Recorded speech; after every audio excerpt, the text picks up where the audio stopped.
Assalamualaikum warahmatullahi wabarakatuh. Materi yang akan dipelajari yaitu gelombang. Gelombang adalah usikan yang merambat. Jadi, kata kunci gelombang adalah merambat. Contohnya, air yang diusik, maka usikannya akan merambat kemana-mana. Gelombang dihasilkan oleh sumber getaran yang bergetar terus-menerus. Jadi, usikan yang merambat memerlukan ruang dan waktu. Dalam perambatannya, gelombang memindahkan energi dari satu tempat ke tempat lainnya. Energi akan ditransfer seiring perambatan gelombang.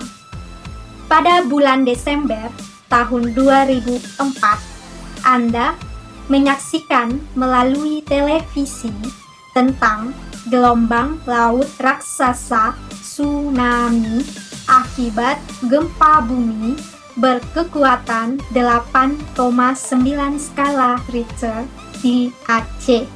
Tsunami yang membawa energi sangat besar ini telah meluluhlantahkan sebagian besar bangunan di Provinsi Nanggro Aceh Darussalam. Apakah materi-materi dalam medium ikut merambat bersama gelombang? Di dalam perambatannya tidak diikuti oleh berpindahnya partikel-partikel perantaranya.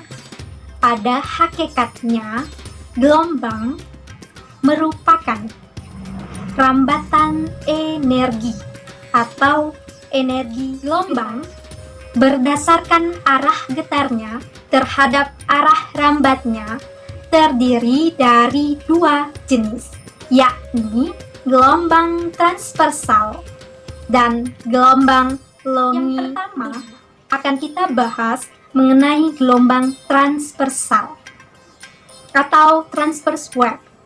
Jadi, suatu gelombang dapat dikelompokkan menjadi gelombang transversal jika partikel-partikel mediumnya bergetar ke atas dan ke bawah dalam arah tegak lurus terhadap gerak gelombang.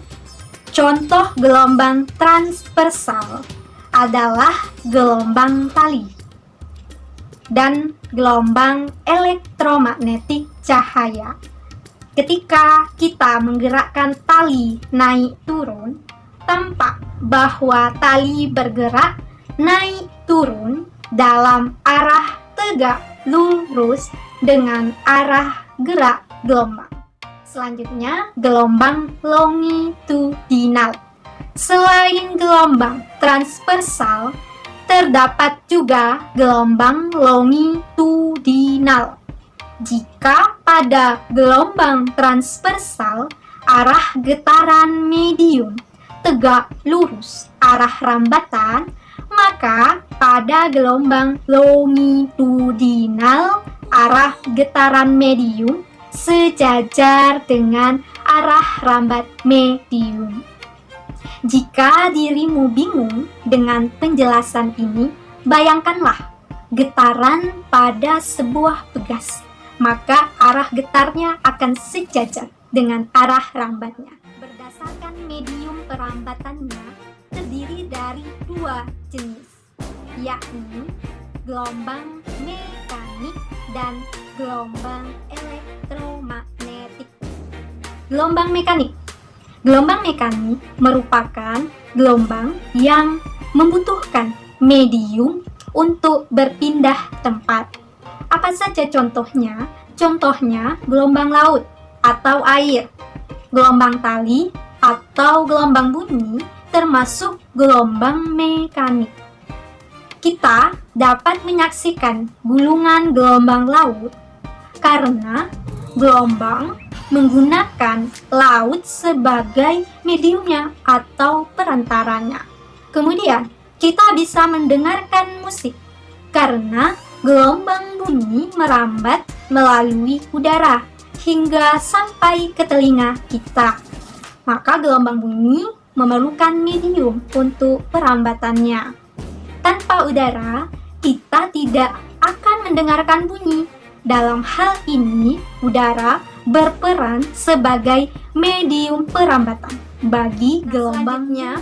Gelombang elektromagnetik. Gelombang elektromagnetik adalah gelombang yang rambatannya tidak membutuhkan medium atau zat perantara. Contohnya, gelombang cahaya, gelombang partikel alfa, beta, gamma. Jadi, cahaya akan merambat ke bumi tanpa memerlukan medium. Karena di luar angkasa itu ruang hampa. Cahaya tetap bisa masuk ke dalam bumi. Selanjutnya, bagaimana dengan persamaan dasar gelombang? Yang mesti kita ketahui yaitu periode getaran harmonik naik turun itu persis sama dengan periode gelombang. Sedangkan jarak yang ditempuh gelombang dalam selang waktu periode dinamakan panjang gelombang. Diberi lambang lambda.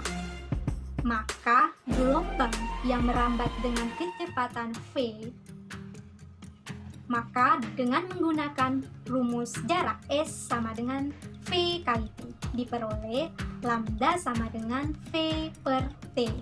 Jadi, persamaan dasar gelombang tampak bahwa ada kemiripan antara getaran dan gelombang. Keduanya memiliki besaran periode, frekuensi, amplitudo.